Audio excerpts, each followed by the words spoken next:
All right, Nick.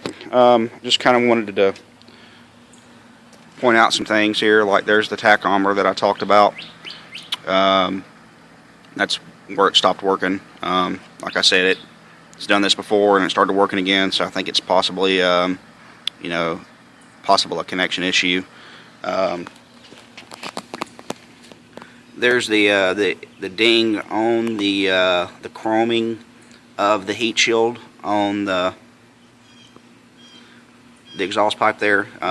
This heat shield is, you can replace it. It just it's held on basically by two hose clamps, as you can see there. So it's not a big deal to change that out if you decide it is an eyesore. The only other little ding that I can think of is down here, and that was basically pulling into like a parking lot, and there was kind of a dip and it scraped as I was turning in.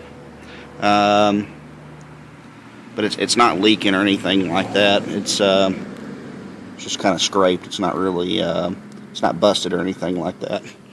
So I'm going to just kind of point out some things that are on the bike that were added. It's got the progressive lowering shocks.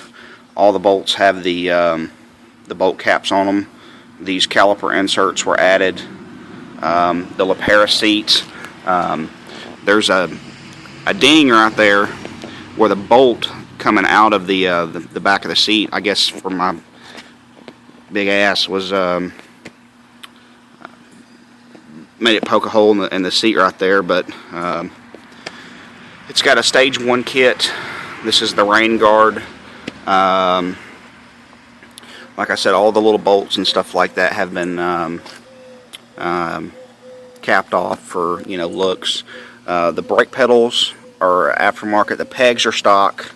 There are no rear pegs. It was like that when I bought the bike, and I don't ever really ride double on it. I've got a Softail in the garage over there that when I want to do some touring with a passenger that I usually ride.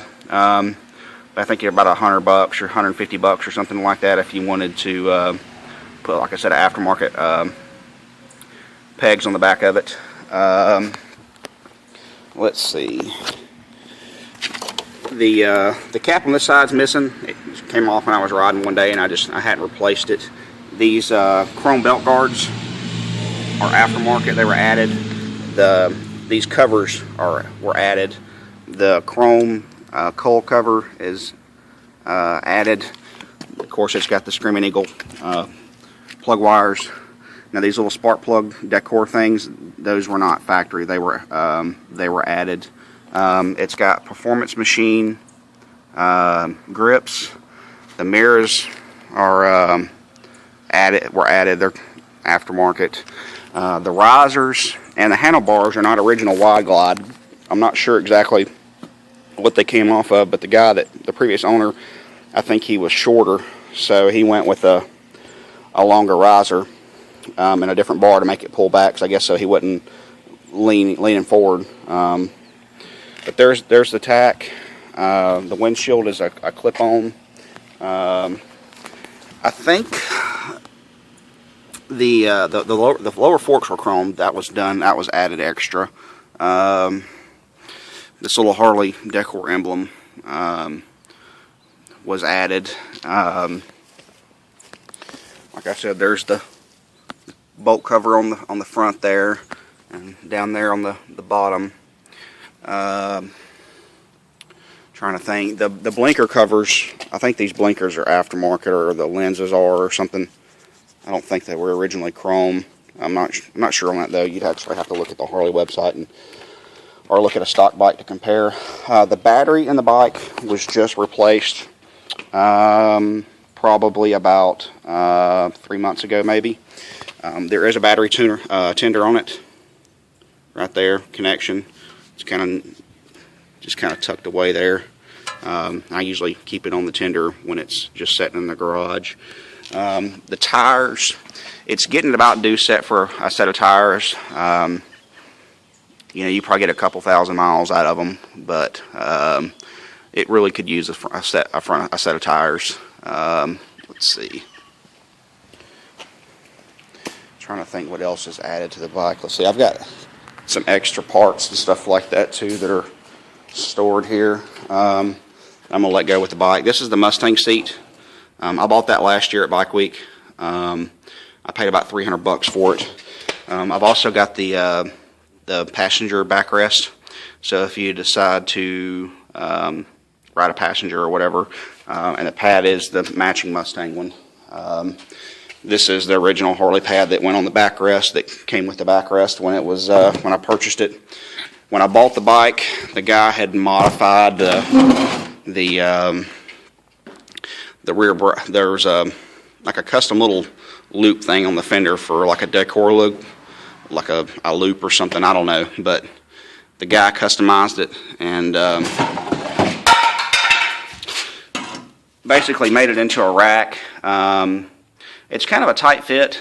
I took it off because I didn't really like it, but it's kind of handy if you've got like a little bag or a jacket or something like that and you want to strap to the back of the bike. I've got another seat that goes with it. It's a Super Reach seat, so it's usually, if you're like this is for like females and stuff that are short-legged, it actually pushes them forward on the bike so they can reach the controls a little bit better, like 2 inches or something. But it's missing the little strap. I don't know what it's called, the little tab that actually bolts it to the bike. You may be able to, may not be able to do anything with it, but I'm gonna let it go with the bike anyway because I've got no more use for it. So I'm gonna start the bike up. It's cold start. It's not been started since probably for 2 or 3 days, I guess. So like I said, the bike has got 9,799 miles. Alright, so here we go.